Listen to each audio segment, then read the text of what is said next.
Feliz tarde, mis queridos socios de aprendizaje. Bienvenidos a Learning Talk de los días miércoles a las 7 de la noche, hora de Nueva York. Aquí me acompaña mi fija Tilly de León desde Bogotá, Colombia, esta hermosa ciudad. Francisco Duarte también se suma a la sesión desde la ciudad de Miami, Florida, en los Estados Unidos. Aquí estoy en Washington, D.C., la capital de los Estados Unidos. ¡Qué maravilla! Esta sesión a mí me encanta porque es una de las sesiones en donde toco un tema que no había tocado desde hace mucho tiempo y nunca con esta perspectiva que lo voy a hacer hoy. Estamos hablando de la retórica y cómo se educa una persona en la retórica. Y entonces surge la primera pregunta. ¿Y qué es eso de retórica? La palabra retórica proviene del griego rhetoric techne. Interesantísima palabra. Técnica retórica. Y significa el arte de ser orador. ¡Ay, qué maravilla! Esta a su vez deriva de retor, orador, que se compone del verbo eiro, yo hablo. Qué increíble, ¿verdad? Estamos hablando ya entonces de que retórica proviene de orador, es un arte y tiene que ver con hablar. Entonces, este verbo se encuentra en palabras como, por ejemplo, ironía, parresía, rema, que tiene que ver con la raíz indoeuropea del hablar. La retórica se refiere a un discurso elocuente y a la técnica académica de un discurso. Pocas personas son oradores académicos. Yo he visto algunos en mi vida y algunos han sido realmente extraordinarios. No debe confundirse la elocuencia con la capacidad de, vamos a decir, de simplemente dar discursos. La elocuencia incluye la capacidad de hablar bien, ¿sí? Eso es cierto, la elocuencia es hablar bien y es una cualidad que mucha gente tiene natural, pero no así es en la oratoria. La oratoria es el producto del orador, es un género, incluso un género de expresión de discursos y tiene algo del literario, está relacionado con la literatura. La enseñanza específica de las artes de oratoria y de las técnicas de oratoria, por lo menos en el occidente, tengo muy poco conocimiento, tengo que confesarlo, no tengo casi escaso conocimiento de cómo es este arte en el oriente, en la China, en la India, en esas culturas que son antiquísimas. Me he prometido a mí mismo revisar el tema para ver qué me trae la información que pueda curar acerca de eso. Pero en el caso de la civilización occidental, proviene de la Grecia antigua. Estamos hablando de más o menos del siglo VI antes de Cristo, principios del V. Y viene fíjate qué interesante, viene de el tránsito político que ocurre en de las tiranías a las formas democráticas.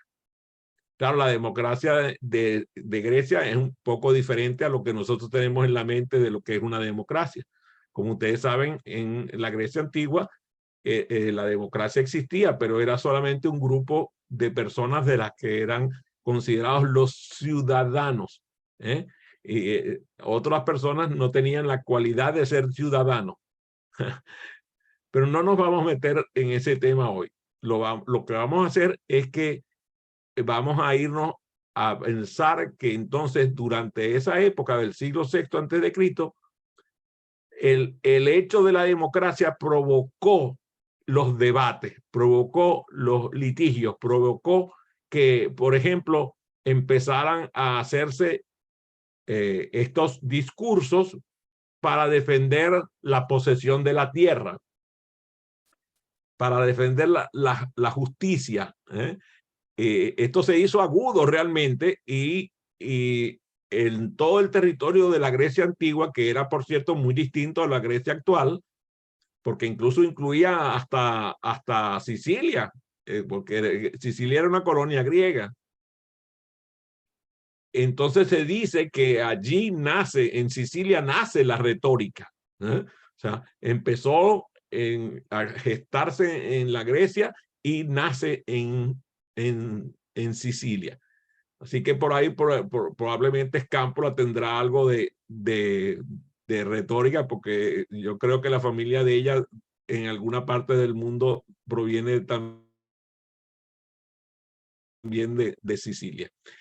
La retórica, entonces, es una disciplina que se estudia, es el uso sistemático del lenguaje para persuadir a un auditorio, para conmover a un auditorio, para motivar a un auditorio. Se trata de un arte que se basa en el uso de técnicas y de recursos lingüísticos para lograr ese efecto que causan los oradores magníficos. El concepto de retórica se puede ver desde dos puntos de vista. El primero, como una disciplina, ya lo mencioné antes. Es una disciplina que tiene unos principios que la rigen, que tiene unas técnicas que se estudian y que utiliza el lenguaje para los fines que he dicho: persuadir, conmover, a inspirar, a motivar. Eso como disciplina. Pero también está la perspectiva de ver la retórica como un arte. Y muchas veces nosotros escuchamos esa frase: el arte de ser orador.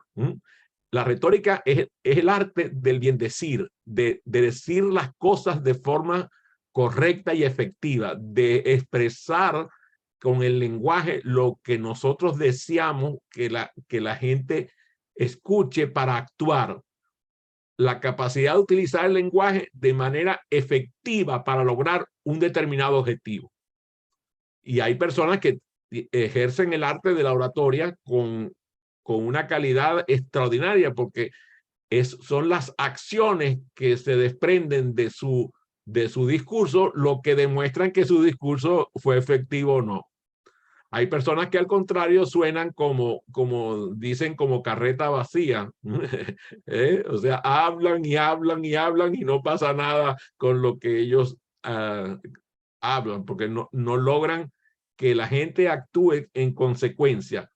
Hasta que la gente no cree lo que la persona le está comunicando, esa persona no demuestra ninguna capacidad de oratoria.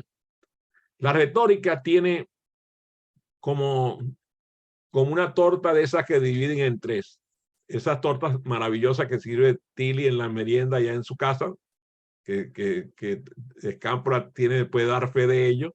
Entonces, por cierto que yo tengo que reconocer que tengo mucha envidia de haber meriendado en casa de Tilly, así que pronto va a tener que hacer algo con eso. La primera parte de esa torta de la retórica es lo que se llama la inventio, y que es la fase de la retórica en la que tú buscas el material para tu discurso. Eso se llama inventio. En esa fase, el orador debe identificar los argumentos que va a utilizar para persuadir a su audiencia, las pruebas que va a otorgar a la audiencia para que le crean lo que está diciendo. Eso entonces lo llamamos inventio. La segunda parte de la torta se llama dispositio, que es la fase de la retórica donde tú agarras los argumentos, agarras las pruebas y las empiezas a organizar en el discurso. Pones esto primero, esto después, no me gusta, pongo esto primero, esto después, y vas organizando el discurso. En esta fase, el orador incluso también se puede decir que el escritor, o sea, porque tan orador es quien da el discurso con el verbo como el que da el discurso por escrito. En esta fase, el que escribe o el que habla debe identificar los argumentos y pruebas que siente que van a persuadir a su audiencia, que van a lograr el efecto deseado. Entonces tenemos ya la inventio y dispositio. Después viene la elocutio. Y como le suena la palabra, probablemente ya la descubrieron, tiene que ver con la expresión, con la elocución del discurso, ¿eh? Ya sea que, como dije, el discurso sea hablado o escrito. En esta fase, quien elaboró el escrito o quien da el discurso debe utilizar un lenguaje apropiado. ¿Apropiado a qué? Apropiado a su audiencia, porque a veces un discurso dado en un lenguaje que no se adapta a la audiencia no puede lograr el resultado deseado. Nosotros hemos visto esto hasta la saciedad.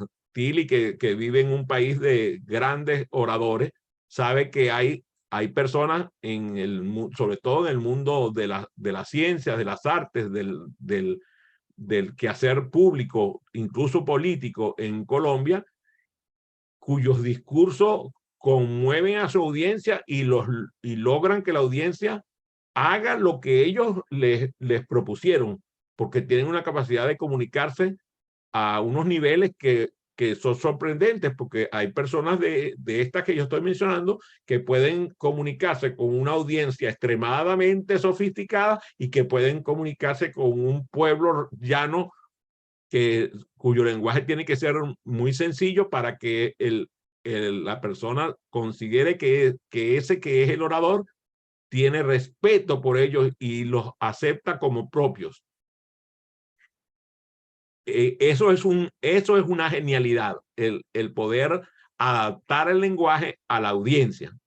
Entonces, inventio, dispositio y elocutio son las tres etapas de la retórica, las tres partes en las cuales la retórica se divide.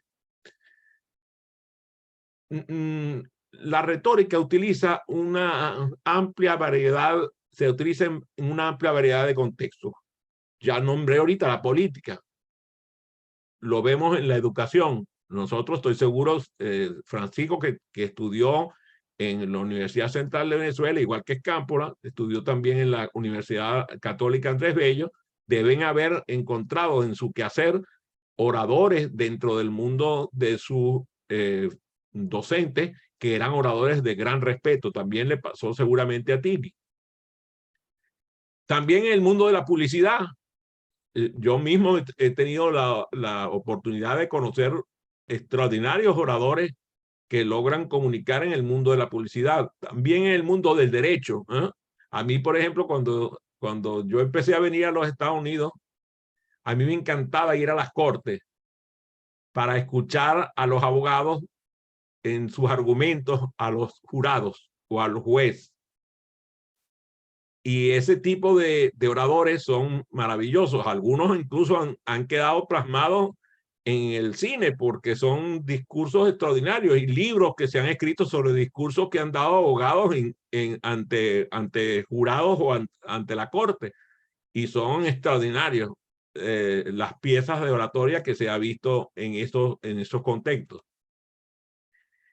Por ejemplo, un abogado al estudiar su carrera en Venezuela, el derecho antes no era oral, era principalmente escrito, pero ahora hay juicios orales. En el caso de los Estados Unidos, no conozco la realidad colombiana, pero creo que la realidad colombiana también incluye juicios orales. Entonces, un abogado tiene que preparar argumentos que puedan convencer al juez o a los jurados de lo que quiere lograr en ese juicio. También ocurre con los políticos, con los docentes, con los vendedores. Por ejemplo, esta mañana que Tilly hizo una clase magistral, de verdad que la felicito a ella y a Francisco porque fue maravilloso. Fue una clase magistral para vendedores. y los vendedores tienen que utilizar un lenguaje persuasivo. Pero fíjate qué interesante que el discurso del vendedor tiene que ser cuidadoso, porque si no puede sonar precisamente a ¿cómo se llamaban los vendedores de la calle, Tilly? Culebreros. Los culebreros, los culebreros. Por favor, averigüen qué significa eso de culebrero en Colombia, porque se van a reír con eso. Entonces, un vendedor tiene que utilizar un lenguaje persuasivo para convencer a su cliente de que adquiera su producto, pero tiene que ser un discurso distinto, por ejemplo, que lo que hace, lo hemos visto, por ejemplo, escritores que van y presentan sus libros con unos discursos maravillosos que conmueven a sus lectores y los motivan a comprar el libro que han publicado. Entonces, el discurso se adapta al contexto donde va a ser utilizado. La retórica es realmente poderosa y es una herramienta que se utiliza, mucha gente ha utilizado para influir hacia el mal y gente que ha utilizado para influir hacia el bien. A mí me ha interesado y he visto los discursos de Adolf Hitler, por ejemplo, porque su capacidad de mover a la audiencia era descomunal. Y estamos hablando de audiencias de decenas y hasta centenares de miles de personas, en donde Hitler lograba una manipulación de su audiencia de forma magistral. De hecho, se dice que hubo un obispo que fue quien lo educó como orador. Y la verdad es que yo lo que creo que con mucho respeto, creo, no digo porque Satanás es malo, pero yo no creo que era tan malo como fue Hitler. A lo mejor Satanás fue el que lo educó porque logró cosas terribles para provocar el daño a la humanidad como lo logró. Entonces, también hay oradores del bien. Lo hemos visto con personas hermosas que han hecho que la humanidad sea mejor con base en lo que hablan. Mujeres y hombres extraordinarios que han dado discursos que dejan marca en la historia del mundo. Y ahora en la época actual, en donde todo queda registrado, tenemos la ventaja de que muchos de esos discursos quedan allí. Pero a mí, que me encanta escudriñar, consigo discursos que fueron tomados a mano, registrados a mano, cuando no había medios eléctricos para registrar. Y también es muy interesante ver y leer esos discursos del pasado. Lo importante para mí, entonces, ya que dijimos que la retórica puede ser utilizada para el mal, es que el orador que utiliza la retórica que nosotros estamos proponiendo es un orador que utiliza la retórica con ética, con responsabilidad, con respeto, con amor, buscando la bondad y el bien para las personas. Entonces, esa educación en retórica tiene que ser muy amplia y además ya vimos multifacética, porque hay que darse cuenta de que la retórica tiene aspectos que son académicos, pero también hay aspectos que son informales de la retórica. Yo conozco oradores que jamás han tomado un programa de cultivo de la retórica de forma académica, que adquirieron sus habilidades retóricas a través de la lectura, por ejemplo. La lectura de textos literarios, incluso no literarios, que pueden hacer que un estudiante desarrolle la comprensión del lenguaje y su capacidad de expresarse adquirida a través de la lectura. También a través de la escritura, porque cuando tú escribes, la manera en cómo tú escribes te permite poner en práctica tus habilidades retóricas. Y, por ejemplo, el escribir un discurso, el escribir un ensayo, el escribir cualquier tipo de texto, te permite practicar el uso de la retórica de una forma excepcional y además con resultados extraordinarios. A mí, por cierto, me preocupa un poco que hoy por hoy la mayoría de nuestros estudiantes no escriben a mano. y a mí me encanta, otra vez veo el Betil y Dios mío, es que me tiene tomado el corazón y el cerebro. Ella hablaba precisamente esta mañana de que ella cuando iba a reuniones con sus clientes, utilizaba la técnica de tomar notas escritas. Entonces, lo mismo pasa con ella, todavía lo hace, todavía escribe manualmente con frecuencia.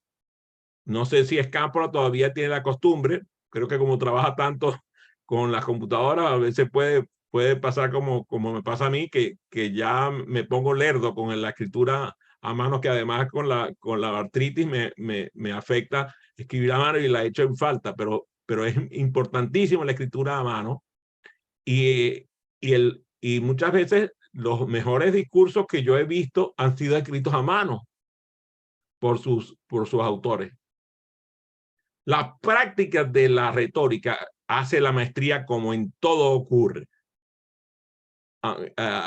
Otra vez, Tiri, estoy buscando la frase de la práctica. Dios mío, ¿cómo es que dice ella? Una frase que usa ella, que la práctica no necesariamente conduce a la maestría, sino que, porque también cuando practicas las cosas mal hechas, también te hace perversamente maestro, ¿no? Entonces, la práctica hace maestros. Entonces, la práctica es esencial para el desarrollo de las habilidades retóricas. Y hay estudiantes que practican las retóricas en situaciones reales en sus escuelas. A mí me ha tocado ver discursos, por ejemplo, de jóvenes de menos de 10 años que me han dejado asombrado con su capacidad de expresión. Y no estamos hablando de un discurso tipo robot o tipo, tú sabes, aprendido de memoria. No, estamos hablando de discursos en donde el joven, la joven o el joven se han expresado de forma imprompta, de forma que luce improvisada, pero cuyo contenido logra conmover a la audiencia. Entonces, esa práctica en situaciones reales, y yo se lo digo a todos mis estudiantes que se forman conmigo como conferencistas y como facilitadores, que bueno, yo le pregunto, ¿ustedes están estudiando para ser conferencistas? ¿Cuándo es que van a dar conferencias? Porque a mí me tienen aquí utilizando todos mis recursos para entregárselos a ustedes, pero yo no veo que produzcan ni una sola conferencia. Entonces, ¿conferencistas de qué? Si no dan conferencias.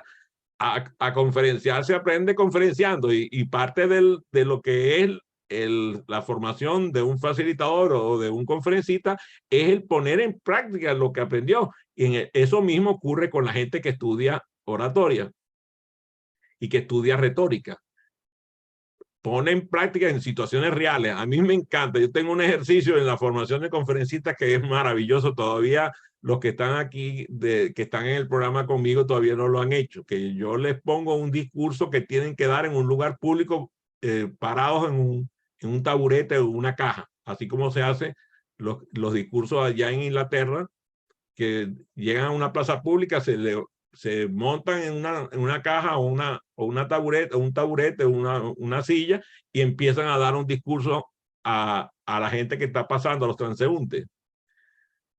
Las estudiantes y los estudiantes que yo le he puesto esa tarea me han odiado con la tarea, pero como confían en mí, van y la hacen, y después me dicen: Adrián, no puedo creer, eso fue una maravilla.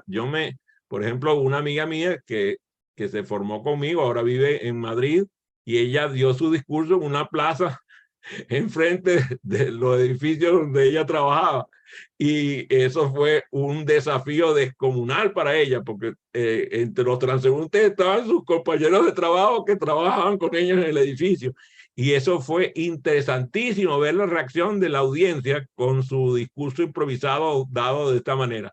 Entonces, yo les recomiendo que sigan adelante con la práctica personal, porque existe una práctica que es, vamos a decir, estructurada, pero también existe la práctica que es improvisada.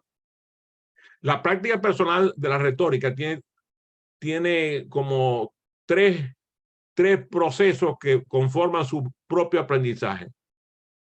Hay que estudiar los preceptos, imitar los modelos, y de esta manera tú vas conformando tu propia personalidad como orador. Al estudiar los preceptos de la oratoria, empiezas a darte cuenta, oye, de verdad, esto tiene una regla, esto tiene un principio en el cual se sustenta la retórica. Y esos preceptos incluyen las técnicas de argumentación, las técnicas de persuasión. Pero por si fuera poco, las figuras del lenguaje, las figuras retóricas que aparecen en el lenguaje, todo eso hay que estudiarlo como parte de la práctica de la oratoria. También, y a eso sí me encanta a mí, Campo está gozando un imperio conmigo porque sabe que yo lo hago con frecuencia, que busco discursos de gente que admiro y los pongo en mis sesiones de aprendizaje. Y claro, por ejemplo, ella fue a un evento conmigo de Stephen Covey, de los 7 hábitos de las personas altamente eficaces, en donde Covey da un discurso en ese programa. Los dábamos, por cierto, los mediodías, dábamos el estudio de los 7 hábitos y la gente quedó asombrada con el discurso de Covey en ese programa. Lo mismo, por ejemplo, he utilizado el discurso de Martin Luther King, el famoso discurso I have a dream, yo tengo un sueño. Este discurso, tú cuando lo ves, no hay forma de que el alma no se conmueva. Entonces, eso es importante, empezar a imitar modelos. Les voy a contar una historia que seguramente los va a divertir. Resulta que cuando mi querido amigo Leo Alcalá empezó su carrera como facilitador y conferencista, yo asistí a una conferencia que él dictó en el Hotel Tamanaco Intercontinental en la ciudad de Caracas. Por cierto, acompañado de mi hijo Andrés Miguel, mi querido hijo Andrés Miguel. Y cuando terminó la conferencia de Leo, la gente murmuraba, usted sabe, siempre la gente va murmurando y decía, este muchacho está imitando a Anthony Robbins. Habla igualito que Anthony Robbins, está imitándolo, así decía. Bueno, de verdad que Leo había estudió con Anthony Robbins, llegó a tener programas de formación directa personal con Anthony Robbins. O sea que no era mentira que había dejado cierta impronta sobre él. Resulta que años después estábamos en el World Trade Center de México y estaba dando una conferencia Leo en un evento multitudinario, 3,000 y pico personas. Y cuando termina Leo de dar el discurso, empiezo a escuchar los comentarios atrás. Anthony Robbins hace lo mismo que este muchacho.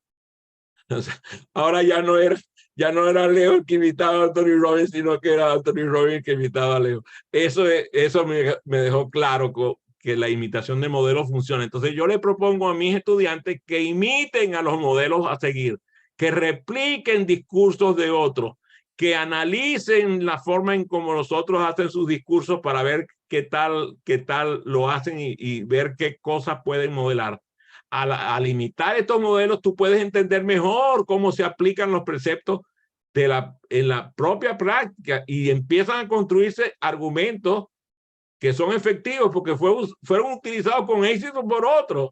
Entonces, de pronto ya los argumentos no van a ser del otro, van a ser tuyos, van a ser de lo que tú lograste aprender de ese modelo. La práctica personal de la oratoria es insustituible. Ese es el paso final, quizás el más crucial en el aprendizaje de la retórica. Los estudiantes que estudian retórica y logran aprender por haber utilizado los 2 pasos anteriores de estudiar los preceptos y de imitar los modelos, lo ponen en práctica. Y al dar sus propios discursos, al realizar sus propios textos, al poner en práctica, en experimentación en cuerpo propio, eso que ocurre en el cuerpo cuando tú sales a hablar en público, ese temor que te agarra la boca, el estómago y te dan las maripositas en el estómago y te asusta y como decía un amigo mío, no sé quién es, que le sudaban las manos, no sé cuánto. Por cierto, lo de la leche de magnesia me quedé asombrado con eso. Yo tengo otros medios, ya se lo di, por cierto, a mi amigo. Pero eso que pasa del temor, eso es maravilloso porque significa que tú respetas a tu audiencia. la práctica permite experimentar diferentes técnicas y diferentes estilos hasta que tú consigues tu propia voz, tu manera de expresarte como solo tú puedes hacer. Estos tres procesos son iterativos y se refuerzan mutuamente.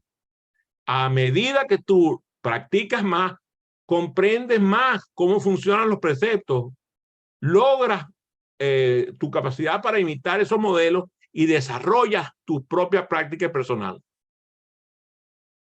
Existen herramientas pedagógicas que ayudan al desarrollo de la retórica. Por ejemplo, el constructivismo,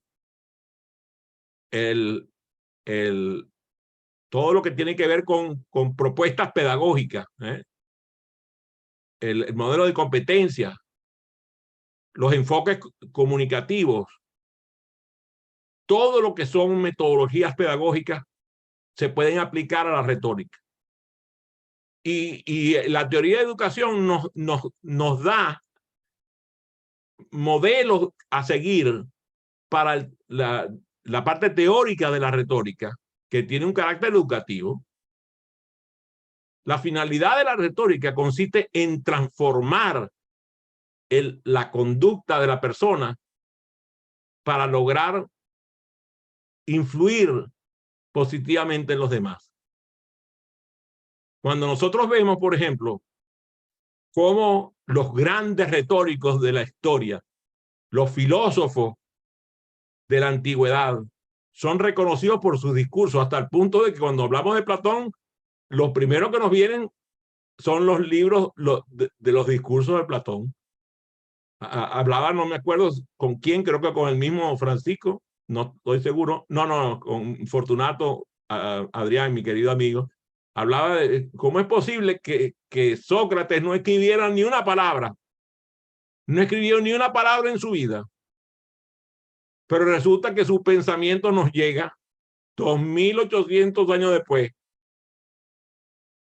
Y nos llegan por sus estudiantes, Platón y Aristóteles, y otros muchos más de esos grandes filósofos de la historia. El entender cómo la argumentación ha ido evolucionando a través de la historia, cómo se ha ido desarrollando, incluso con los modelos escolares, que hoy incluso empiezan a pervertirse porque los estudiantes están teniendo dificultades para estudiar historia y filosofía. Es increíble la cantidad de tiempo dedicada a la filosofía que tienen nuestras escuelas. Prácticamente hay escuelas donde la filosofía no se estudia y donde la materia de historia lo que provoca es desprecio, porque se convierte solamente en puras fechas y eventos históricos que podrían ser estudiados vía San Google, como digo yo, o vía inteligencia artificial. Durante la Edad Media hubo mucho estudio de la retórica y claro, estaba muy cejada por el tema religioso. Pero luego empieza a surgir el arte de la argumentación y de la persuasión como competencias básicas en el Renacimiento dorado, y entonces cuando surgieron las primeras universidades, era muy común que los grandes profesores de las universidades fueran oradores extraordinarios. Ahora, ustedes dirán, ajá, Adrián, pero si este programa está dedicado a aprendizaje acelerado, ¿por qué aprendizaje acelerado no ha aparecido todavía hasta este momento? Bueno, porque tú sabes, llega un momento en que es en la mitad del programa y ya empezamos a hablar de aprendizaje acelerado aplicado a la retórica. Cómo el aprendizaje acelerado es una de las metodologías pedagógicas que se utiliza para el desarrollo de la retórica. Y además con un uso eficiente de los estímulos para agilizar y hacer más intuitivo el proceso y lograr que las personas puedan recibir y almacenar la información por más tiempo en la memoria. porque el aprendizaje acelerado garantiza el aprendizaje rápido, fácil, efectivo y con gran permanencia en la memoria.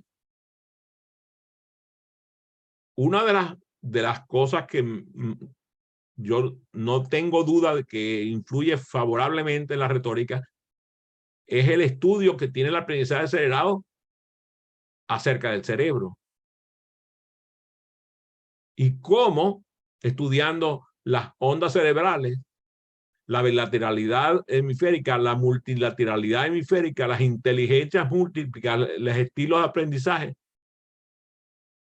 y todas estas extraordinarias informaciones que hoy estamos aprendiendo, de los cuales prácticamente el conocimiento es mínimo, pero ya vamos viendo y vamos entendiendo cómo funcionan las diferentes regiones de nuestro cerebro dentro del proceso de enseñanza. Y sabemos muy bien que el dominio del hemisferio izquierdo nos permite el razonamiento lógico, pero que el dominio del hemisferio derecho se encarga de los impulsos creativos. Entonces ahí está la combinación perfecta para un orador. La creatividad puesta en marcha y la lógica, el razonamiento lógico puesto en marcha para lograr los discursos extraordinarios. Cuando nosotros, por ejemplo, en el aprendizaje acelerado hacemos énfasis en un ambiente amigable de aprendizaje y que los facilitadores deben lograr un ambiente no solamente físico, sino emocional, con estímulos sensoriales positivos que puedan producir esa aceleración del aprendizaje, estamos influyendo favorablemente en el estudio de la retórica. Mencioné tangencialmente, pero le doy énfasis ahora en el conocimiento de los diferentes tipos de inteligencia. Una parte de la teoría de la aceleración del aprendizaje consiste en aprender sobre los tipos de inteligencia, en cuáles existen, cuáles son los elementos cognitivos que son los más adecuados para estimularlos adecuadamente. Y con eso influir en el aprendizaje de la retórica. Entonces podemos hablar de que la inteligencia interpersonal le aporta a la retórica el que el orador pueda relacionarse mejor con su audiencia. De que la inteligencia intrapersonal le permite al orador meterse dentro de él mismo para encontrar los argumentos que solo él puede dar. La inteligencia verbal lingüística para poder redactar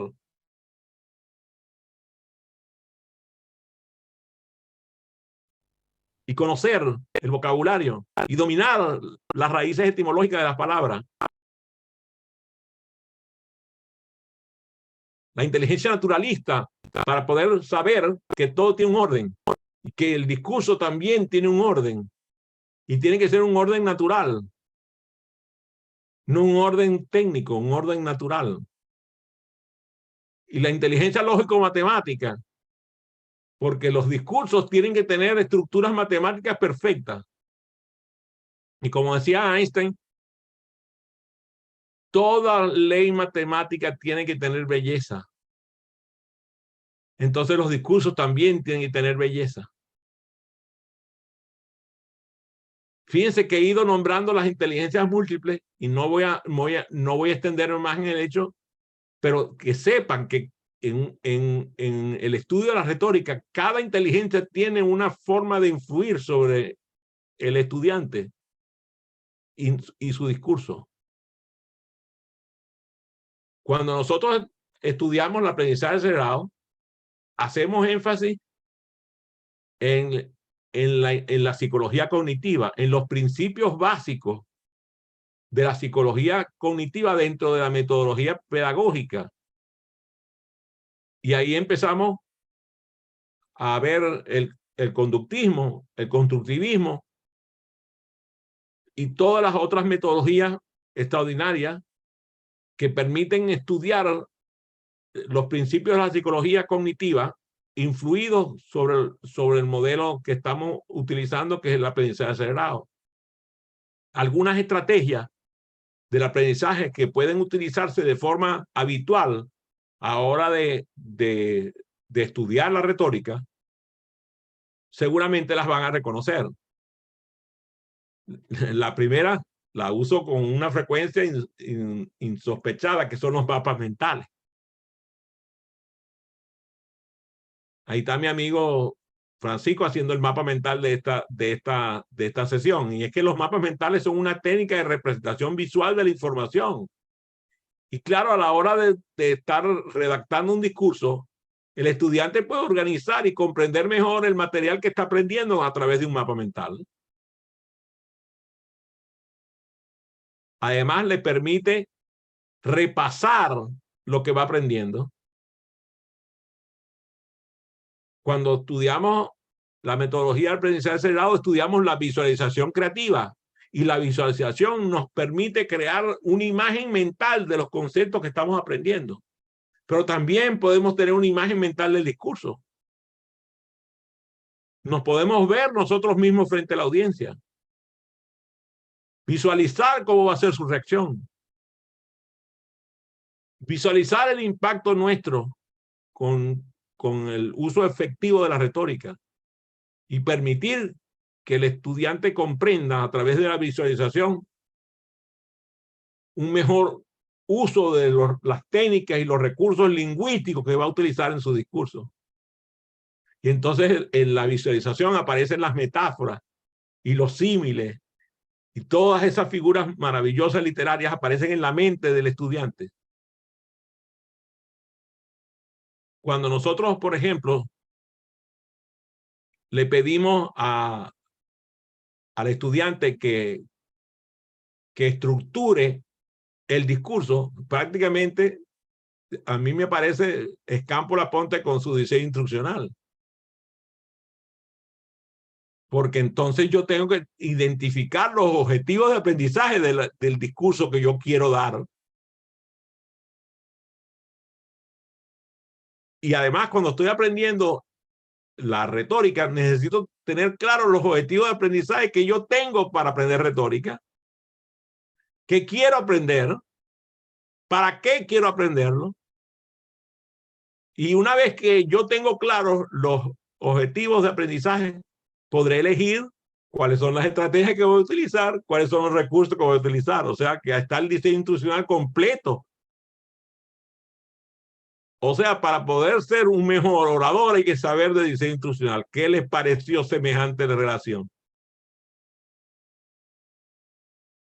Cuando nosotros decimos, por ejemplo, que el aprendizaje acelerado es un aprendizaje activo, también los discursos tienen que producir actividad en la audiencia.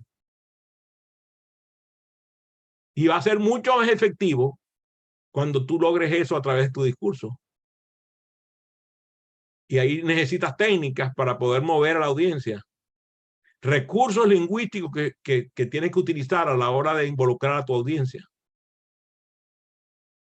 Nosotros dedicamos esta semana pasada y esta al tema de las preguntas, la importancia de las preguntas en los discursos. O sea, hay que aprender que nosotros necesitamos aprender a realizar preguntas. Y hoy tuvimos una clase magistral de Tilly hablando sobre las preguntas. Cuando nosotros, por ejemplo, nos dedicamos a aprender los principios básicos, lo que les dije, el inventio, el dispositio y el elocutio, la puesta en práctica es parte de la técnica de aprendizaje acelerado. Y cuando decimos que la retórica obliga a la práctica, eso es perfectamente una estrategia de aprendizaje acelerado. Y las estrategias de aprendizaje acelerado ayudan a que el estudiante aprenda la retórica de forma más fácil, más rápida, más efectiva y con mayor tiempo de permanencia en su memoria. Y sabemos que el aprendizaje acelerado no es la panacea, pero sí sabemos que el tiempo invertido en el esfuerzo de aprendizaje acelerado puesto sobre la retórica conduce al dominio. Y cuando nosotros, por ejemplo, hacemos lo que se llama el repaso espaciado, ¿verdad? que es una técnica del aprendizaje acelerado. Y a mí me encanta porque nosotros entonces, a mí me sorprende la gente que dice, oye, pero ¿hasta cuándo vamos a estudiar el cerebro triuno? Hasta que lo aprendamos. Y llevamos años estudiando el cerebro triuno y todavía lo que estamos viendo es la superficie. Pero si nosotros el material aprendido lo vamos revisando a intervalos regulares, y entonces viene Tilly y hace una presentación sobre el cerebro triuno, y después viene, a los 2 meses viene Francisco y hace una presentación del cerebro triuno, y después viene Scampla a los 3 meses y hace otra presentación del cerebro triuno. Las presentaciones de Tilly, Francisco y Scampla no van a aparecer ni prójimo. Y vamos a seguir revisando el mismo tema. En la retórica, el repaso es fundamental. Yo estoy seguro que cuando yo nombré las 3 técnicas, ustedes, ¿cómo era? El locutio, ¿cómo era? Ya, ¿por qué? Porque lo dije hace media hora atrás. Hasta que no lo repaso, no se afirma. Y seguramente si no lo repasas de aquí a mañana también se te va a olvidar. A mí me encantaba hoy la entrevista con Francisco y Tilly, porque él le preguntó 4 veces, creo, o 5, le preguntó cómo era la palabra. Vamos a ver si se... ¿qué? Sondeo. ¿Ve? ¿Y cuántas veces se la preguntó? Te la preguntó 4 o 5 veces. No es que Francisco no aprende, es que él es de lo que necesita repasarla y repasarla y repasarla hasta que va a ver que dentro de unos años él se va a acordar de la palabra sondeo y no se va a olvidar para el resto de la vida. En la retórica pasa lo mismo. Hasta que nosotros no repasamos y repasamos y repasamos todo lo que hemos hablado hoy sobre la retórica, no vamos a aprender sobre retórica. Recibo sus preguntas con interés.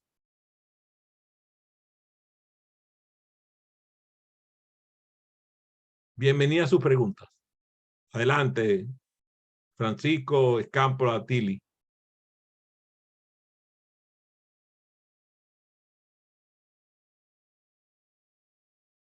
Una voluntaria Escámpola. Gracias por prender el micrófono, Tilly. ¿Cuál es la pregunta tuya? No. ¿Por qué tenemos que repetir y repetir y repetir para aprender? Yo te decía que para mí oír algo, pero no tomar nota, no me permite mantener ese conocimiento durante mucho tiempo. Por aquello de que solo recuerdo lo que oigo un 10%, es muy poquito. Cuando estamos estudiando, por ejemplo, en el caso de la retórica, el hecho de entender el origen de las palabras nos va a permitir organizar mentalmente el discurso. Me estás haciendo 2 preguntas distintas. Voy a atender primero la importancia de la repetición. Okay. Fíjate, a mí me enorgullece. Yo tuve la oportunidad de aprender con mi maestro Kunio Tanabe Takizawa aprendí sobre el Karate Do, y era interesantísimo llegar al dojo y que te pusieran a hacer un movimiento para defenderte de la misma manera 2000 veces con la mano derecha, 2000 veces con la mano izquierda. Y cuando terminabas de hacer los 2000 veces con la mano derecha, las 2000 veces con la mano izquierda, repetían 2000 veces la de la mano derecha y 2000 veces la mano izquierda. Pasaban la clase, al otro día veníamos a otra clase y ponían la misma mano 2000 veces la mano derecha, 2000 veces la mano izquierda. Entonces yo, claro, cuando estaba muchacho, yo decía, pero ¿qué es esto? O sea, de verdad, esto ya me tiene cansado, la repetición de la misma técnica. Pero es sorprendente ver cómo tú, cuando llega un momento en que necesitas defenderte con la mano derecha, te sale automático, porque la repetición es la madre de la maestría.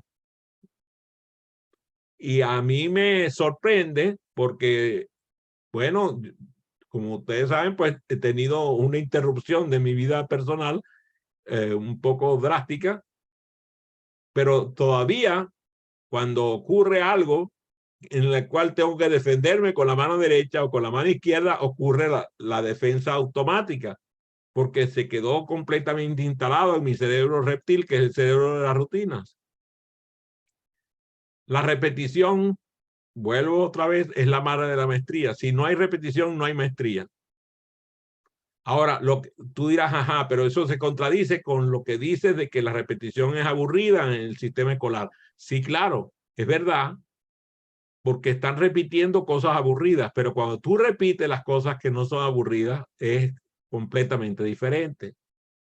Cuando el contexto no es aburrido, cuando el cariño del maestro está presente, cuando tus compañeros están contigo, cuando hay un sistema de soporte a tu aprendizaje, la repetición no se vuelve aburrida.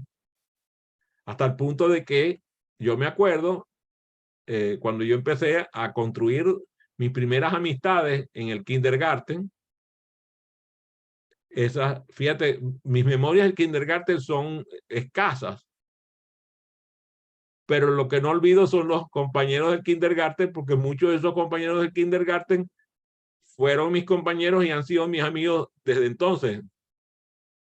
Entonces quiere decir que tienen al lado mío 67 años o más. Y los compañeros, por ejemplo, yo me sé la lista de clases del primer grado de primaria. ¿Por qué? Porque fueron los mismos compañeros casi todos del segundo grado, del tercer grado, del cuarto grado. Entonces me aprendí la lista de clases. Y entonces, además, no solamente nos aprendíamos la lista de clases, sino que aprendíamos, decían el nombre y nosotros teníamos un juego que seguramente era un insulto con respecto al apellido. Y no te puedo decir con qué relacionado Angulo, ¿no? Pero seguramente ya ustedes imaginaron con quién relacionamos a Angulo o a Urdaneta. Pero no vamos a hablar sobre eso. Lo importante es que de tanto repetir y tanto jugar con los nombres, los aprendimos. Entonces, la repetición es necesaria, solamente que no puede ser aburrida. Con respecto a las raíces etimológicas de las palabras. Mi maestro Mauro Rodríguez Estrada, mi amigo, mi mentor, una de las personas que más influyó sobre mi quehacer como facilitador, era una persona que dominaba los idiomas, hablaba arameo antiguo, griego antiguo, latín antiguo, y aparte hablaba griego moderno, latín moderno, hablaba inglés, francés, portugués, italiano, tú sabes, todos los romances, y era increíble, porque él estudió las raíces etimológicas, incluso tiene 2 libros que yo los recomiendo, se llama El griego en el español y el latín en el español, en donde aparecen las raíces etimológicas de la palabra.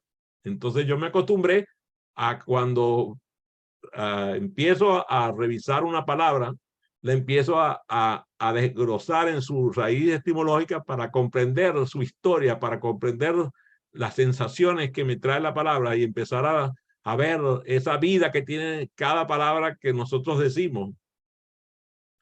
Y cuando tú aprendes a eso, es lo mismo que cuando empiezas a cocinar y empiezas a entender cómo funciona cada vegetal, cómo funciona cada cereal, cómo funciona cada pieza de carne. A mí, por ejemplo, me impresiona cómo hay personas que reconocen los cortes de las carnes vacunas, porcinas, ¿sí? Y también cómo logran despiezar una pieza de esas de una manera que tú dices, Dios mío, ¿cómo logró eso? Porque es como desarmar un rompecabezas. Pero entienden. Y entonces, claro, cuando tú aprendes a comer carne y dices, ah, mira, esta carne como lo están comiendo en los Estados Unidos no está bien porque ahí mezclan carne de primera y carne de segunda en el mismo corte, como es el caso del T-bone steak. Tú a los argentinos no se te ocurra servirle un T-bone steak, pues es un insulto. Pero ellos saben cortar la carne y conocen los cortes.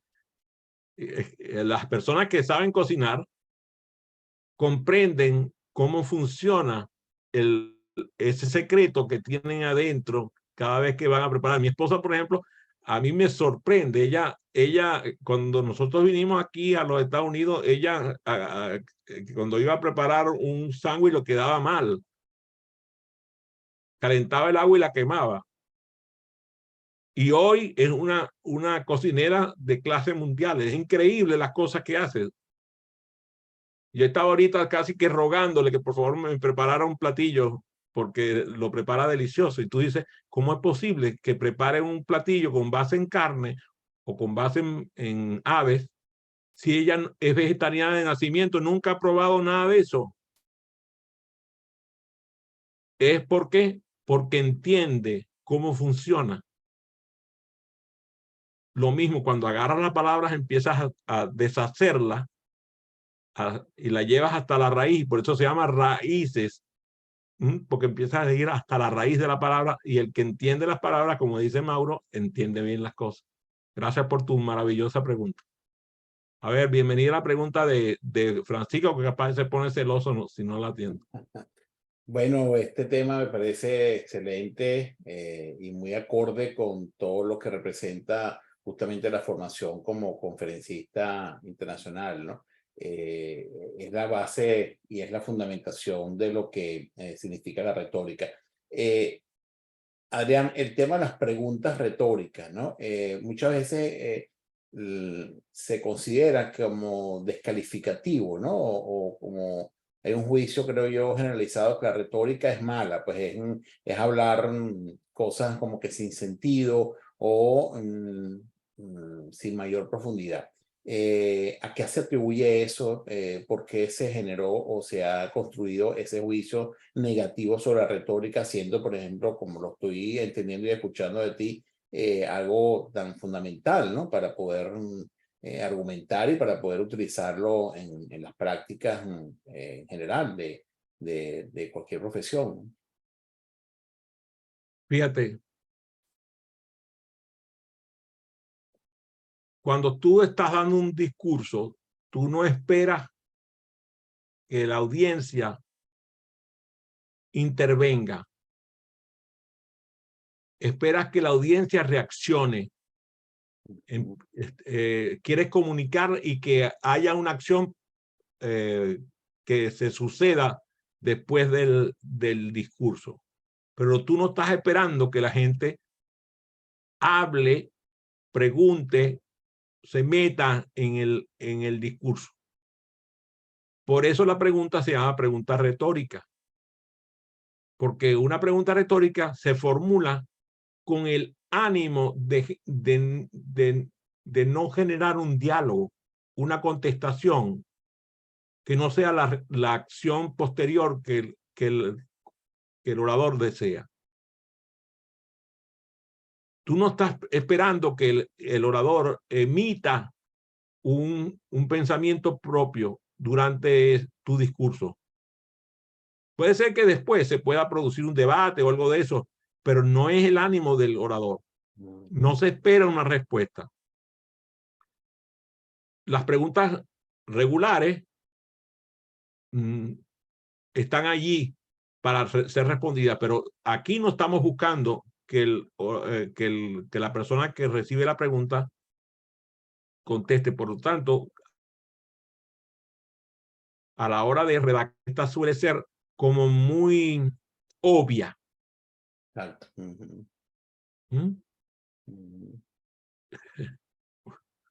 Cuando tú le dices a tu, ¿cómo se llama? Compañero de trabajo, tú estás loco. Tú no estás esperando que él te conteste. Yeah. Muchas veces nosotros estamos solos, ¿verdad? Estamos solos y dicen, oye, ¿por qué me pasa esto a mí? No estás esperando respuesta de nadie. Estás haciendo la pregunta nada más. Ya, ok. Entonces, no es que es una pregunta de baja categoría, no es una pregunta hecha con mala intención ni que tiene nada de degradante. Lo que pasa es que la finalidad es distinta. Por Ya. eso se llaman así, preguntas retóricas. Gracias por tu pregunta, excelente. Escámpola. Bueno, primero quiero hacer un comentario un poco de lo que te he ido escuchando, de la última parte que hace referencia de relación de la retórica con el aprendizaje acelerado. Y bueno, un poco de recordando, haciendo el ejercicio que tú planteabas De de repaso. recordar esas personas que son oradores para nosotros significativos, ¿no? Fíjate que yo, escuchándote en la retórica para el aprendizaje, y yo lo relacionaba con el aprendizaje acelerado y yo decía, wow, en esos discursos, en la organización un poco de, bueno, de esas ponencias, de ese encuentro, cuando tú tienes más bien un auditorio, eh, por ejemplo, con el tema del aprendizaje acelerado, un elemento que me parece fundamental es la conexión emocional. Es decir, en esa retórica muchos oradores no terminan siendo de impacto en el otro porque nos quedamos solo en el contenido. O sea, nos quedamos un poco en el desarrollo de los puntos que hemos seleccionado o que es el objetivo de la ponencia, pero nos olvidamos de llegarle a esa audiencia, y creo que eso es un aporte del aprendizaje acelerado, utilizando el tema de la conexión emocional, ¿no? O sea, cómo también, bueno, antes de presentarles el tema o un poco mirando las estrategias, generar esa conexión con el otro o esa conexión con el tema, porque también es conectarte con el orador, pero conectarte con el tema. Luego yo, por supuesto, ahí de inmediato me conectaba con el tema de las emociones, porque ciertamente en la medida que, por ejemplo, tú utilizas el aprendizaje inmersivo, en la medida que tú utilizas, por ejemplo, todo lo que tiene que ver con el storytelling, y entonces llevas a la persona en una metáfora, esas son cosas que de una u otra manera en el espacio, pues, de un espacio retórico, te atrapan. Yo recuerdo un profesor en la universidad, recuerdo que yo tenía clase de Historia General de la Educación a las 2 de la tarde, después del almuerzo, y nosotros decíamos, Dios mío, bueno, nos iremos a dormir en esas 2 horas de clases de Historia General de la Educación que nos hablaban sobre Pestalozzi, Aristóteles, o sea, nosotros, bueno, de todos los grandes educadores en la historia. Y fíjate que ese docente empezaba esa clase con un cuento, con una historia, y de hecho él sacó un libro de cuentos que él hacía, y cada uno de ellos, él nos los presentaba y el cuento se conectaba con el tema que íbamos a trabajar ese día. Y ya prácticamente nosotros decíamos, estábamos embobados, o sea, nos quedábamos así porque además nos conectaba inmediatamente con el tema y aquello, esa clase terminaba y nosotros ni nos dábamos cuenta que habíamos visto historia, no nos habíamos dado cuenta de nada. Entonces yo creo que un elemento importantísimo es centrarse en esa audiencia, o sea, centrarse en ese receptor, o sea, mirar el tema de la conexión, el tema de trabajar las emociones. Cuando Adrián hablaba lo de las preguntas, que Francisco hacía un poco la pregunta sobre las preguntas, yo también me ubicaba en las preguntas reflexivas. O sea, un orador muchas veces va dentro de todo su discurso planteando preguntas que son autorreflexivas, son de revisión de ese otro, que ciertamente no tienen una respuesta inmediata. A veces tú las lanzas como para al final recogerla y decir, para cerrar muy bien tu ponencia y decir, bueno, a lo mejor a lo largo de lo que desarrollé, algo de respuesta puedes encontrar en esto, y es como una forma interesante de cerrar eso. Y lo otro, el tema de la presentación creativa del contenido. Y es todo lo que yo vengo diciendo. Bueno, yo por lo menos tomé en cuenta todo el tema del storytelling, pero pueden haber otras metodologías que se utilicen. Yo lo veo mucho para mí, ponentes que son maravillosos, por ejemplo, Antonio Pérez Esclarín, que se los recomiendo. Bueno, ese es un maracucho, ¿no? También es maracucho como Adrián, porque él vivía en Maracaibo, pero ahorita está en España. Y él es del mundo de la educación y verdaderamente escuchar a Antonio Pérez Clarín. No hay ponencia que él dé sobre el amor a el educar. Él también es un autor excelente sobre el tema de la inteligencia espiritual, pero cuando habla del amor en la educación, yo no hay ponencia que no termine llorando. Se me salgan algunas lágrimas, porque es espectacular cómo a través del juego, de las palabras, de un poco cómo te mete en una situación en particular o en una temática, terminas con una conexión emocional interesante. Entonces, bueno, quería aportar eso un poco de lo que iba haciendo, como Gracias. cogiendo de lo que Adrián nos iba diciendo. Yo creo que es sumamente poderoso lo que el aprendizaje acelerado puede utilizar el tema, o sea, cómo puede aportar al tema de la retórica. Y bueno, sí, me parece un tema Muchas bien. gracias, Capo. Por cierto que me escriben pidiéndome que nombre a algunas personas que yo admire como oradores. A mí me encanta Barack Obama, en serio, yo me divierto muchísimo con Barack Obama. Me parece un orador de clase internacional. Y de este siglo pasado, por ejemplo, Kennedy, los discursos de Kennedy o de incluso Mahatma Gandhi, Winston Churchill, eso a mí me parece, son piezas magistrales de oratoria.